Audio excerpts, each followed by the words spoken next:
Hello and welcome to anyone and everyone who's decided to watch this video. Today, more blockies, as you can see from this zoomed in picture of the box. We are talking about Wave 4, Fractured Space-Time. A very crazy name for a wave. I guess it's because, as you can see, Tarn here is here.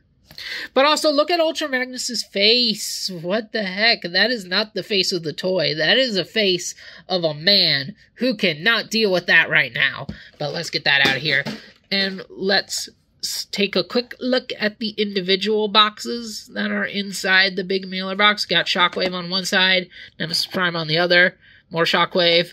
Shockwave has a Chase variant that looks more like the vintage toy. Ugh, glad I didn't get that. Animation Shockwave looks way cooler.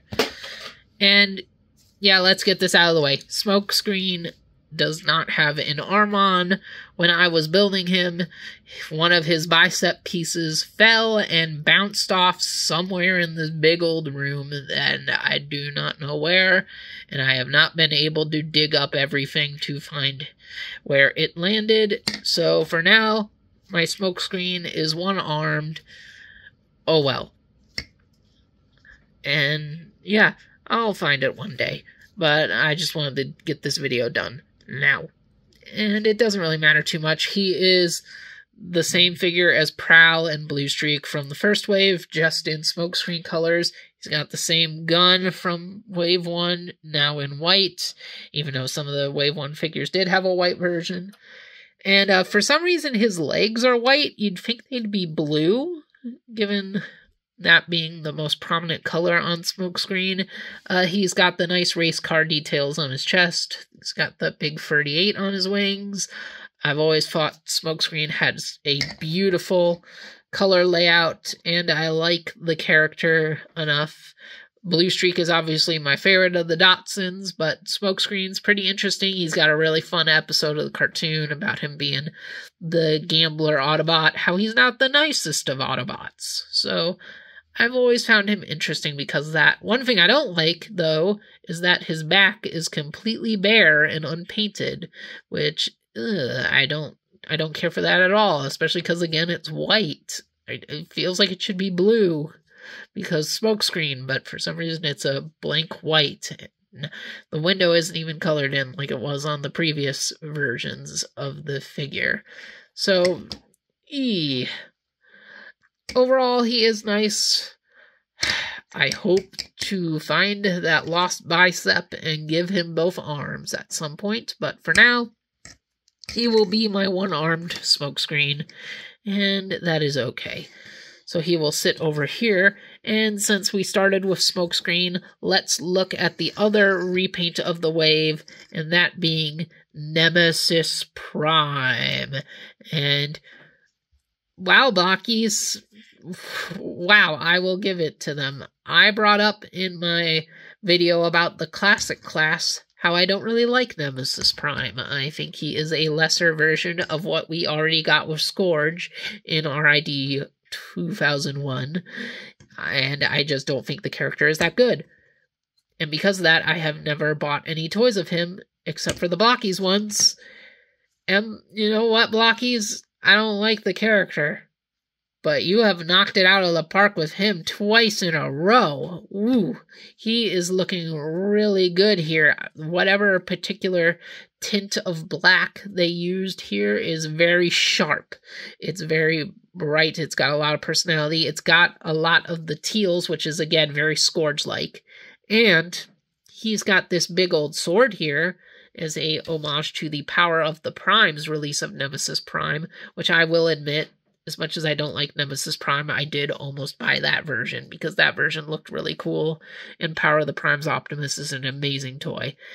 So seeing them pay tribute to that really cool-looking sword from that really good-looking Nemesis Prime toy here is really nice to see. And another tribute to that Power of the Prime's toy is obviously these big old honking cannons he's got here, which is both an direct rip from that toy, but also a double homage to the original Nemesis Prime all the way back in Transformers Armada. And I just love these things. They're big, they are ridiculous, and you can imagine him just standing on the battlefield, just blasting away Autobots, and it's crazy, and I really dig it.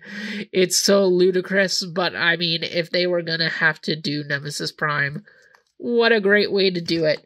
And since we're here, let's just do a quick group shot of all 4 versions of this Optimus mold with SG, regular Optimus, and probably my favorite of the 4, Ultra Magnus over here.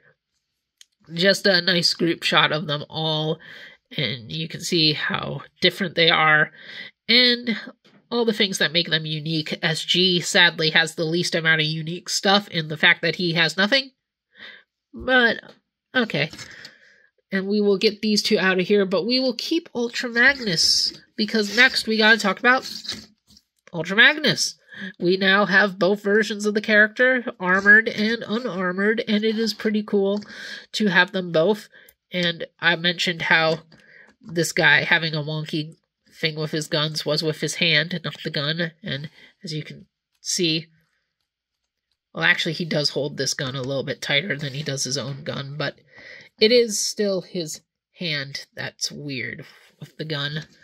But the point is, this Magnus being the armored up Magnus, we remember, has the animation accurate / toy accurate gun, whereas this one had Optimus's, so he can hold that and blast things, shooty, shooty, shooty, shooty, bang, bang. His missiles are not removable. Well, they are, but you gotta not remove his arm. You gotta slide off his pillar and pull it out. Like, you can't display him shooting the missiles. That's what I mean.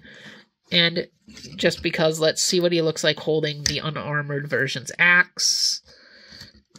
So you can have him doing this. And that's pretty fun, having your Magnus fully armed, ready to fight. And he does have another accessory aside from the gun. He comes with one of the Energon cubes, and I don't know why he comes with one, but it does mean we have another one that is fully colored, as opposed to all those Wave 2 ones that weren't. So he's got an Energon cube. He can take it and drink up. He can be like, chug, chug, chug, chug, chug, chug, chug. That's Magnus in his college days. And yeah, and another cool thing, since blockies are all pop-offable and customizable, you can swap parts between your Magnuses and have him be like getting changed and putting his clothes on, doing stuff like this with him if you want to do that. But yeah, Ultra Magnus, he's pretty cool. And also, this is actually a good way to bring this up. His torso, being a lot larger than the others to give that Magnus silhouette, has ball joints just put straight on the armor pieces for his torso, whereas Smokescreen does not. He's got a little up and down ball joint inside the torso, and most of the other figures do. Also, when assembling him, this blue piece on the front, this is obviously a separate piece from the rest of his body, and they actually, just as a little Easter egg to fans, they put in a detail of the Matrix in there, just to show, be like, hey, you remember that bit in the movie when Ultra Magnus was wearing the Matrix, even though he's not worthy? Because we do, and you know, it's a fun little Easter egg for Ultra Magnus history for TF fans to notice, and I do appreciate that. But overall, he's nice. He's a nice Ultra Magnus. He's got his big shades and his antenna. He's a good-looking Ultra Magnus depiction, and I'm glad to have him in a Blockies collection, even though I still think maybe I like this Magnus maybe a little bit more, but this Magnus is pretty cool too. And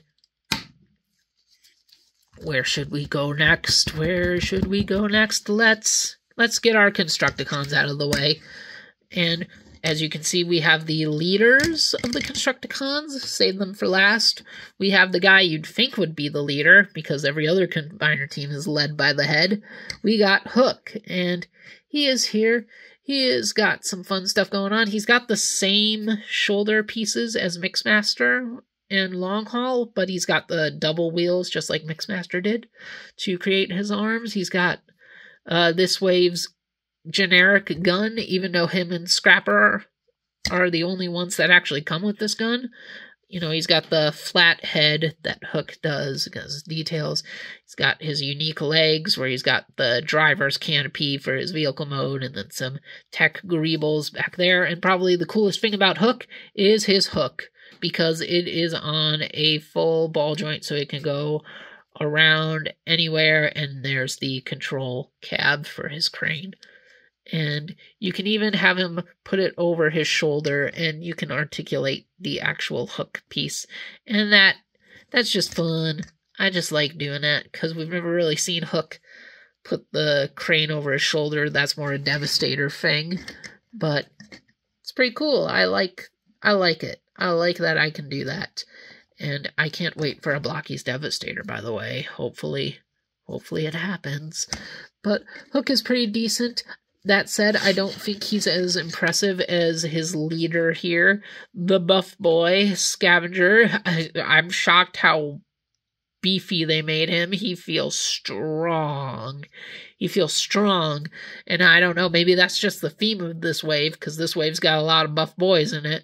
But we got a Scavenger who goes to the gym regularly.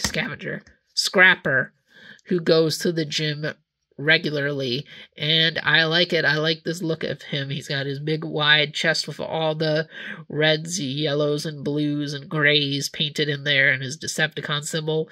He's got his crazy detailed feet with all the paintwork and the pistons, and that is just really nice looking, really cool to see. He's got unique tire pieces. Those can come off, obviously, because of how these toys work. He's got unique shoulder pieces, which, you know, I mean, Hook doesn't. He uses the same ones as Mixmaster and Longclaw. He's got unique shoulder pieces that also have wheels plugged into them to give him his Scavenger wheels. And then he's got his bucket in his back, and that can articulate just for the heck of it. So you can have him digging up stuff,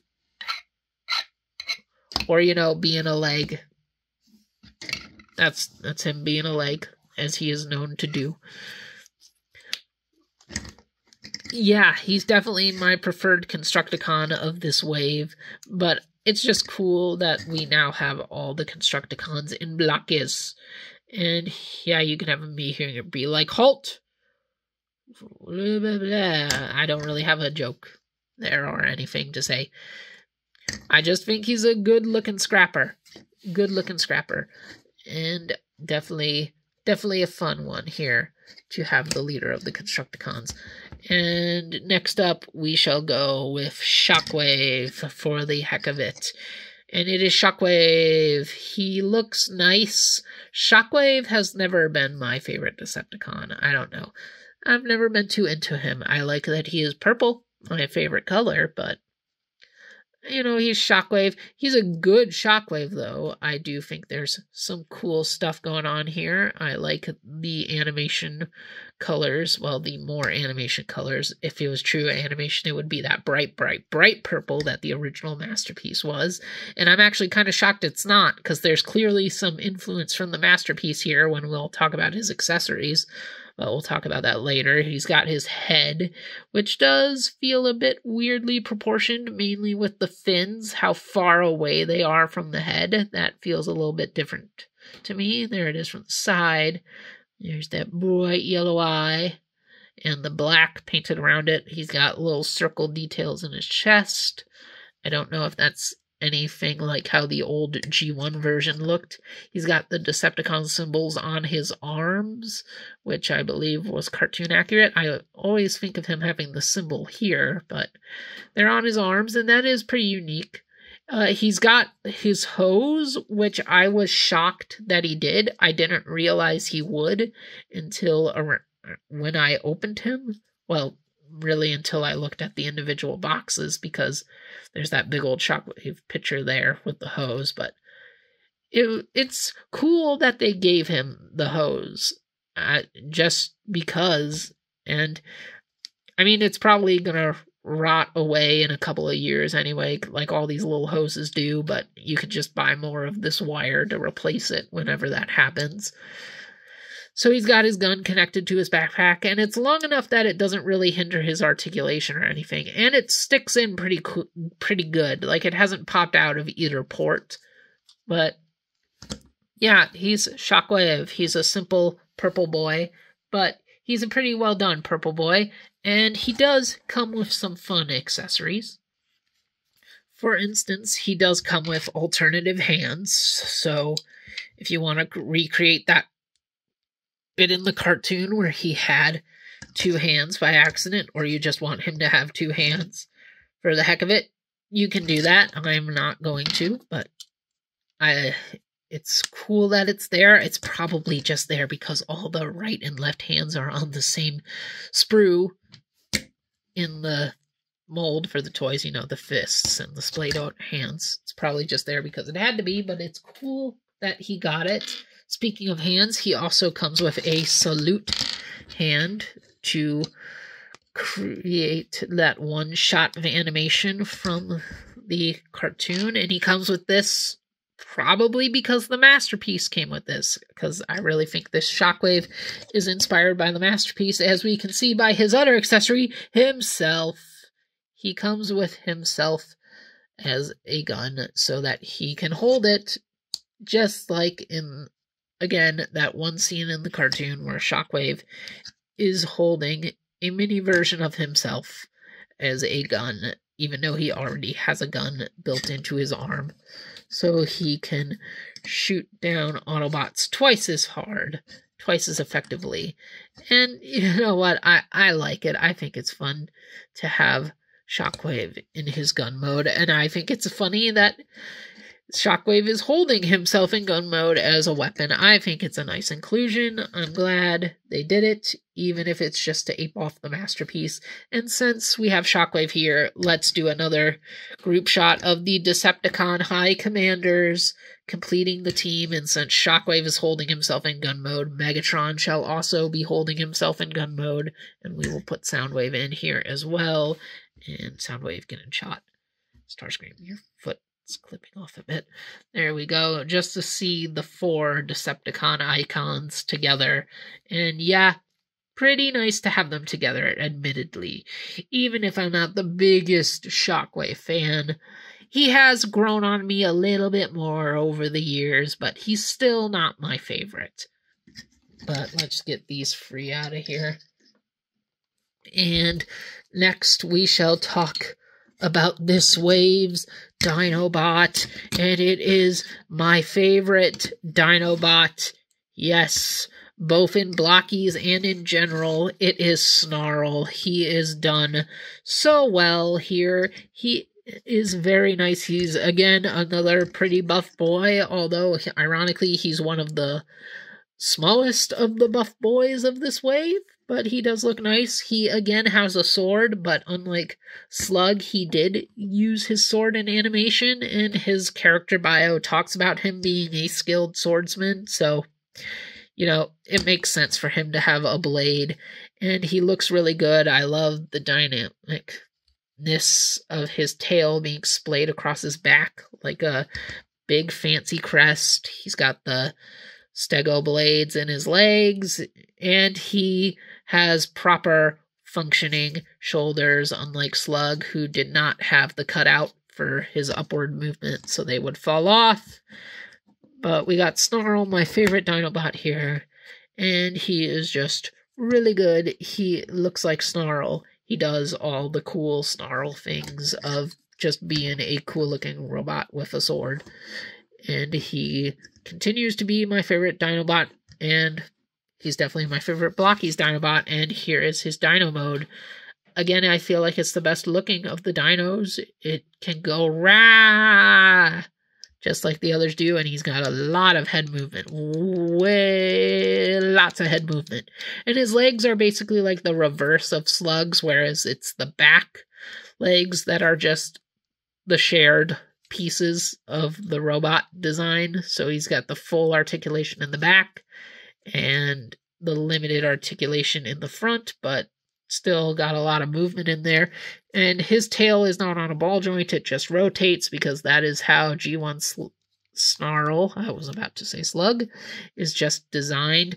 That said, I am a little bit worried in here because he's got like the full robot torso up there, and you can kind of see here how it plugs in. It plugs in a weird way. So I am worried that this might potentially be broken in a few years, but for now, he's just a nice looking dinosaur, and I definitely think he's the best Dinobot in Blocky so far, and I'm glad that the best one is my favorite one of them all. So that is really cool to see, and I have just realized that I have talked through everybody except for one, the biggest of the big boys, the shock and awe surprise of this wave, Tarn, our star from IDW, who is just getting more and more merch and more love because he is an icon of Transformers. He is going places, and he is very, very nice. He's got more purple in the wave, more very sharp purples. His mask is just his face. It can come off, technically, because you have to build his head, because that's how these toys work, but there's no real face beneath the mask, sadly. I was really hoping there would be, just for the fun of it, but no, there is not. And they got his gun wrong. I guess every toy of Tarn has to get his gun wrong, because this is not how it looks in the comics at all. It honestly looks more like two missiles than it does a cannon, but I still think it looks pretty good, and that's, for the most part, what matters. He's got really, really big legs that look really powerful. They add a lot of the extra bulk to him, and of course he's got the wonderful Tarn shoulders made out of the 6 treads, and he does the same thing Ultra Magnus does with the ball joint in the shoulders. It's just his is at a diagonal angle, whereas Magnus's goes straight. If you can get it in there, you can kind of see it. Magnus is straight, Tarn's goes up, so it's fine. It doesn't get in the way of his articulation at all. He can still do everything he needs to do. His arms can go out. It's fine. There's his backpack with his extra guns, and there is a port back there. So if you want to put his gun there or any other accessory, you can. I don't know necessarily why you would, but we got Tarn, and then he's got these other things on his shoulders that look like weapon ports, but they are not. Interesting. Tarn, probably the true best of the wave, as much as I like Snarl. But yeah, Tarn is probably the number 1. So that's it. That's another wave of Blockies. Really, really good wave here. Maybe the best one yet. It's just Blockies. Blockies is blowing up for a reason. It's a good toy line. It's a good toy line that makes good toys for our beloved properties like Transformers, and I am glad to keep supporting them. So, I think I've rambled on enough here. So, thank you all for watching, and see you guys around. Hey guys, it's your favorite Cool Cat Cheetor, here to tell you that if you want to be a cool cat too, then you should consider subscribing to this channel so you can get more fun videos to enjoy. See you around!